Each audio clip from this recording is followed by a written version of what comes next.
Yeah, no, absolutely not. I think what had happened was that WWE and I had kind of decided to part ways after 10 years, and I certainly had God, man, there wasn't much I didn't do at WWE when it came to broadcasting and NXT back and forth and the run with the Miz and all that stuff. But main event of WrestleMania, it was fantastic, and then I kind of got to the end of it and was trying to figure out what I was going to do career-wise moving forward, and I was actually trying to get into some broadcasting and acting. Acting had always kind of been a big dream of mine. Obviously, who would want to be an actor? And a lot of the WWE guys had gone into do some acting, and certainly The Rock and Cena now is trying to parlay into acting, but.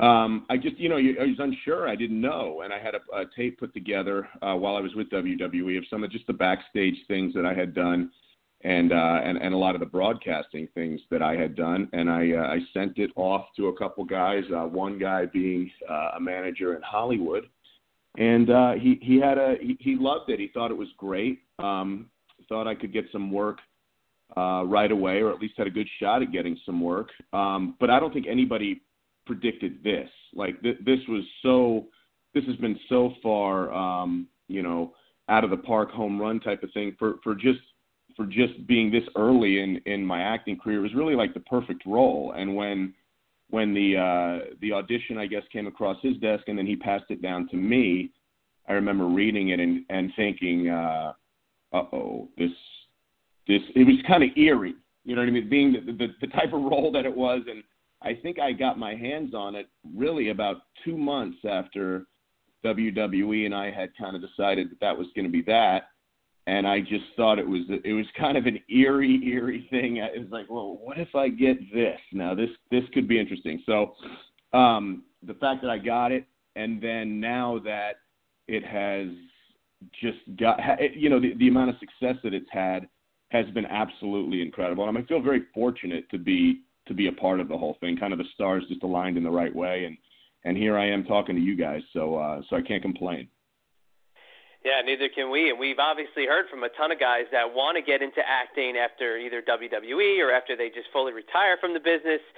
And they get their shot, they get in some movies, they get a couple bit parts in a television show, but getting on a Netflix show today it's a huge stepping stone, because everything that Netflix does has people talking, whether it's original movies, whether it's original television shows, or whether it's bringing back old shows from, the canceled Resurrection of the Dead.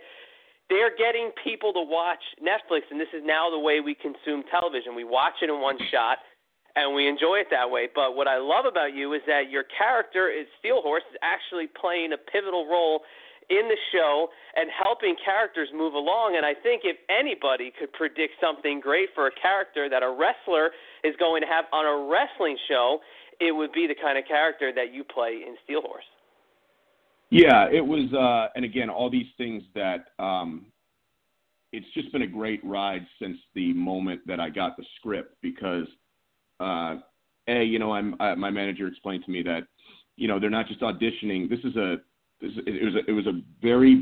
was a guest star role, which I'm learning now is a very important spot. It's a spot where they pretty much dedicate the story of that one episode to your character and how you're involved in the plot moving forward. So he said to me, they're not just auditioning actors or wrestlers for this. They're auditioning actors, and pretty much everybody in Hollywood that they think has a shot at this or fits this type is going to go up for this role. So I got it, and the fact that I got the part from that was incredibly exciting. And then to find out that it's a Netflix original series, which I started paying a lot more attention to. I was always obviously watched a ton of Netflix things, but I really believe that's the way. It's the new movie now. I remember Kevin Spacey, kind of listening to Kevin Spacey talk about a lot of actors now are going to go, primetime actors are moving into episodic television because they have an opportunity to make their characters a 10-hour character. And there's a lot more time and space to develop these stories and these characters. It's not just an hour and a half of special effects and cut it up and put it in the box office. So I think that's the truth. I think now that you're seeing, certainly with Netflix, a lot of these original series, he's on House of Cards, the 13 Reasons Why. There's a lot of, great stories and great plots and great characters that Netflix is now making and turning out in shows. And Glow is right up there with all of them. I mean, it's a fantastic show. If you haven't seen it, please go out and check it out. But Jenji Cohen was the executive producer. She did Orange is the New Black and Weeds, and the showrunners, Carly Mensch and Liz Flahive. So it's like I stepped out of the WWE and stepped right into a team of the best in Hollywood. So, like I said, from the moment, and I guess turning every corner and finding out that it's just even bigger and bigger and bigger of a project than I had known about before, has just been absolutely incredible. And I can, I felt very fortunate when I got the opportunity to sign with the WWE, and now I feel as blessed to have this opportunity, and I hope they continue moving forward.